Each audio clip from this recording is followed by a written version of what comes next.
How's everybody? Having a good night? That's good enough for me. My name is Daniel Wade. I'll read out a few poems. I hope you enjoy them. This first one's called Founderings. It's about the sinking of the Lusitania. Lash this brace of founderings together. Turn a steady eye for as long as you must. The heeling Cunarder in her Atlantean throw. Cable line severed in mid-signal, and the white steely arc of a torpedo fronting her waterline and forecastle. Enlist is the heartening cliché intoned in every tongue and recruitment poster. For now, only the retching funnel expels smoke over the roiling bodies, coming about in a vortex's loud churn. Once graced by so many easy strolls, the passenger deck immerses itself. After that, the superstructure. Someone will gather up the lees of bolted salvage that neither drift nor sink. Ringing box photos, a davit, cufflinks, the bulk of drowned, flaccid limbs. If your life was a map, the blank spaces would reign supreme, every haven erased. You are reminded of a Libyan fishing boat, its hold clotted with piss and vomit, filthful refugees without a lifebuoy to steady them. A cobalt body bag hauled on the deck, headscarves, an oil slicks colour field, ready to pump like a juicy blight from the spigots of a detention site. An empty barrel seeded your survival. You're fumbling for a leftover of sleep inside the wire, brine cold and sweatless, without documentation's collateral to bury you either home or overseas on that reliable deck of an S&R vessel. And what you may call the intractable sea is now a smuggler's cemetery. Thank you.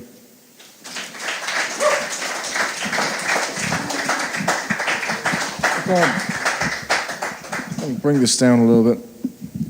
Something up with this mic, it won't go down. There it goes. That's all right. That's cool. Problems of being short, you know? Okay. This next one's called Ventra. Her kisses clasp and clinch, her molten appetite swirling through rush of give or take. She cups the heart she flared in plain sight of the ice-capped arrow, the hammer's hot shriek, drumming through spinal cord and earlobe. The stars are banked in afterglow, rain falls watchfully, and snow swarms wildly, as if caged in a globe, until she belongs more to memory than to me.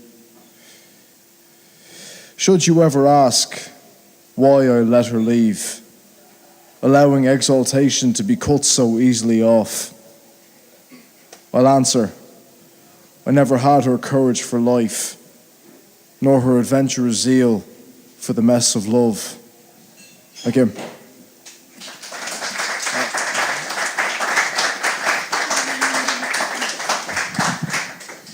Singers were in Kilmainham, not too far from Kilmainham jail, where the main leaders of the 1916 Rising were executed.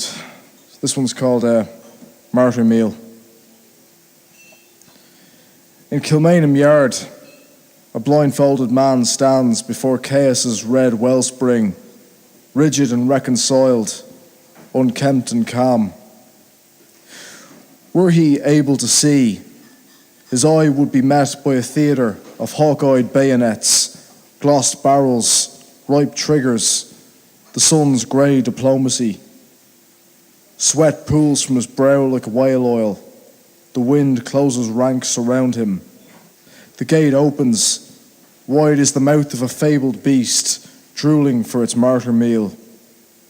He forgets the cell he was hauled from for the last week, so awash with darkness, his uniformed executioners, the iron-voiced officer, intoning his verdict to the flinty air, and the steel rooted in his spine, lifting his shoulders back. His bones, journals, private correspondence, and public records, sealed with his signature, will be collected by reverent hands, dusted down to their exact pallor, sheathed in a glass casement and left on display, his name forever inked amid a sacrificial pantheon. For now, while the sky bursts into flame, a sad dignity comes to paint his death, the knots and snarls of his legacy trailing to the ground of the very prison yard where eternity greets him as neither friend nor enemy. A chorus of expert gunfire rings through his skull, buffeting his brain to ruby sap, jolting his body to the ground like a lopped tree, decoding his blood into a rusted scripture for fated men to write and chrysalid men to dredge from memory. As for his murder, that's a deed made holy by repeated recitals of its occurrence, splitting and deforming beyond fields ironed out by fogs or rain. The green outcry of 50 names, fumigated with reverence. Thank you.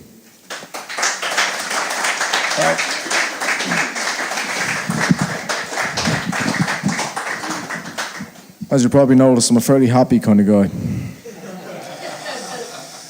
So this final one's called MRAM.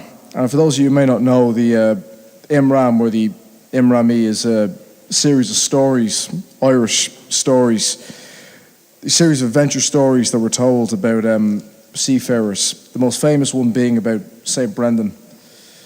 This one's just called MRAM. Here you see Brendan, reefing oxide sails, the curragh veering broadside on, the glutted fish all ears as he preaches over the breakers' foamy hiss. The sun welds its brass dondrum, an embroidered devil squats on the prow, its tongue a rutted meatless fork, and psalmody its frozen anathema. Here you see Brendan, his name loved by manuscripts and world icons, clutching the wind-racked halyard, the sea his punishment and his promise.